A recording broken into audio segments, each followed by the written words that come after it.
వస్త్రాల తయారీలో ప్రతి దశకు ప్రత్యేక ప్రాధాన్యం ఉన్నప్పటికీ అల్లు పట్టే ప్రక్రియను ఒక అపూర్వమైన కళగా చెప్పుకోవచ్చు. ఇది కేవలం నూలును సిద్ధం చేసే పని మాత్రమే కాదు, చేనేత వస్త్రానికి ప్రాణం పోసే ఆరంభ ఘట్టం.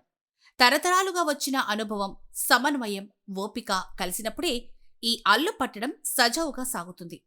5-6 చీరలకు సరిపడా నూలు ఉండలను వీధుల్లోకి తీసుకొచ్చి చిన్న గుంజల సాయంతో 2-3 చేనేత కార్మికులు కలిసి అల్లు పట్టే పని చేస్తూ ఉంటారు. నూలు ఎక్కడా చిక్కుకోకుండా, తెగిపోకుండా జాగ్రత్తగా చిక్కు తీస్తూ ఒకే లైలో పనిచేయడం ఈ ప్రక్రియలో ముఖ్యమైన అంశం. ఒకరి తప్పిదం మొత్తం నూలును మళ్లీ మొదట్నుంచి చేయాల్సిన పరిస్థితిని తెచ్చిపెడుతుంది. వీధుల్లో అల్లు పట్టే సమయంలో కార్మికుల మధ్య కనిపించే సమన్వయం ఆకట్టుకుంటుంది. ఒకరు నూలు ఉండళ్ళు సరిచేస్తే మరొకరు గుంజలను తిప్పుతూ నూలు సరళిని గమనిస్తారు. ఇంకొకరు నూలు చిక్కులను తొలగిస్తూ అల్లిక సజావుగా సాగేలా చూస్తారు. ఈ సమిష్టి శ్రమే అల్లు పట్టడాన్ని ఒక కళగా నిలబెడుతుంది. ఈ పనికి మంచి కంటిచూపు, అత్యంత ఓపిక, అనుభవంతో కూడిన మెలకువలు అవసరం. ఈ దశ పూర్తయ్యాకే మగ్గాలపై వస్త్రాల అల్లిక ప్రారంభమవుతుంది.